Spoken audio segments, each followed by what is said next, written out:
नमस्कार मंडळी, स्वागत आहे तुमचे आपल्या एका नवीन व्हिडिओमध्ये.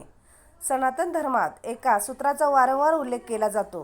एक प्रदोष हरे सब दोष. म्हणजेच जर तुम्ही आयुष्यात पूर्ण श्रद्धेने प्रदोष व्रत केले तर कुंडलीतील पितृदोष, ग्रह क्लेश आणि इतर सर्व त्रासामधून तुमची मुक्तता होते. यावेळी जून 2026 मध्ये येणारे प्रदोष व्रत अत्यंत खास आहे, कारण हे अधिक मासातील अंतिम प्रदोष व्रत आहे आणि ते शुक्रवारी येत असल्याने याला शुक्र प्रदोष व्रत असे म्हटले जाते. असे मानले जाते की या दिवशी पूजा केल्याने 100 शिवरात्रीचे पुण्य एकाच वेळी मिळते.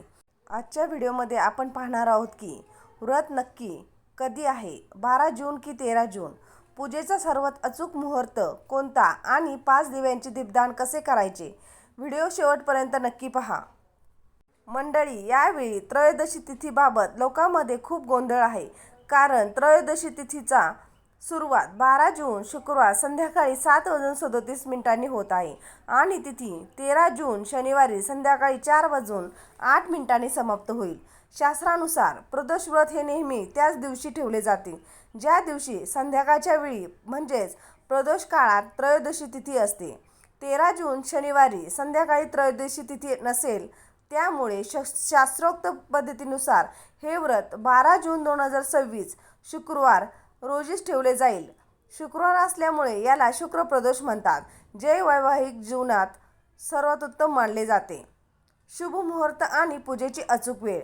ब्रह्ममुहूर्त सकाळी 4:08 ते 4:56 सूर्योदय सकाळी 5:44 ते सूर्यास्त संध्याकाळी 7:08 सकाळी 10:30 ते दुपारी 12 वाजेपर्यंत राहू काळ असल्यामुळे या काळात शुभकामे टाळावीत. सर्वार्थ सिद्धियोग सकाळी 5:23 ते 6:28 असेल. आता सर्वात महत्त्वाची गोष्ट म्हणजे प्रदोष काळातील पूजेचा वेळ. संध्याकाळी प्रदोष काळ 6:23 पासून सुरू होईल, पण त्यावेळेस द्वादशी तिथी असेल. त्रयोदशी तिथी संध्याकाळी 7:37 सुरू होईल आणि प्रदोष काळ 7:53 संपेल. याचाच अर्थ आपल्याला प्रत्यक्ष पूजेसाठी संध्याकाळी 7:37 ते 7:53 अशी वेळ केवळ 17 मिनिटे मिळणार आहेत. या वेळेत कमी वेळात तुम्ही महादेवाची पूजा नक्की करा. सकाळी लवकर उठून स्नान करावे. सर्वप्रथम सूर्यदेवाला आणि नंतर तुळशीला जल अर्पण करावे. घरातील मंदिरात पूजा करून शिवालयात जावे. मंदिरात पूजा करताना दक्षिण दिशेला बसून उत्तरेकडे तोंड करून बसावे. पूजा साहित्य: भस्म, चंदन, 11 बेलपत्र, 11 जव आणि 11 दुर्वा. सर्वप्रथम गणपती बाप्पाला 21 दुर्वा आणि गोड नैवेद्य अर्पण करून संपूर्ण शिवपरिवाराची पूजा करावी. ज्याचे वैवाहिक जीवन तणावाखाली आहे त्यांनी माता पार्वतीला सिंदूर नक्की अर्पण करावा. शिवलिंगावर जल, दूध, दही आणि काळे तीळ अर्पण करावे. अर्पण करताना ओम नमो भगवते रुद्राय किंवा ओम नमः शिवाय या मंत्राचा जप करावा. सकाळचा विशेष उपाय: सकाळी मंदिरात जाताना मातीचे 2 दिवे न्यावे. पहिला दिवा महादेवासमोर लावावा आणि दुसरा बेलपत्राच्या झाडाखाली लावावा. बेलपत्राला कलियुगातील कल्पवृक्ष मानले जाते.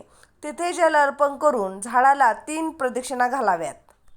दिवसभर पूर्ण उपवास ठेवावा. कोणाचीही निंदा, चुगली किंवा भांडण करू नये. मन सात्विक ठेवावे. संध्याकाळी 7 वाजता ते रात्री 9 वाजेपर्यंत मुख्य प्रदोष पूजा होते. संध्याकाळी मंदिरात जाताना 5 मातीचे दिवे सोबत घेऊन जावे. महादेवाची पूजा करून ते 5 दिवे 5 ठिकाणी लावायचे आहेत. पहिला दिवा गणपती बाप्पासमोर लावायचा आहे. दुसरा दिवा भगवान शंकराच्या मंदिरात शिवलिंगासमोर लावायचा आहे. तिसरा दिवा बेलपत्राच्या झाडाखाली लावायचा आणि चौथा दिवा आपल्या घरातील तुळशीजवळ लावायचा आहे. 5वा दिवा तुमच्या घरातील मुख्य दरवाजाच्या आतल्या बाजूला लावायचा आहे. यामुळे घरात सुख, समृद्धी आणि सकारात्मकता निर्माण होते. पूजा संपन्न झाल्यानंतर घरात खीर किंवा कोणताही गोड पदार्थ बनवावा. त्याचा नैवेद्य आधी महादेवाला दाखवावा. कुटुंबात प्रसाद म्हणून वाटावा आणि स्वतःसुद्धा काहीतरी गोड खाऊनच उपवास सोडावा. जे लोक अन्न खात नाही त्यांनी फलाहार करावा.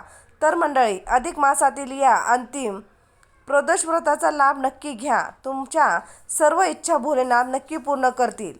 तुम्हाला ही माहिती कशी वाटली आम्हाला कमेंट करून नक्की सांगा. व्हिडिओ आवडला असेल तर लाईक करा, शेअर करा आणि चॅनलला सबस्क्राईब करायला विसरू नका. धन्यवाद.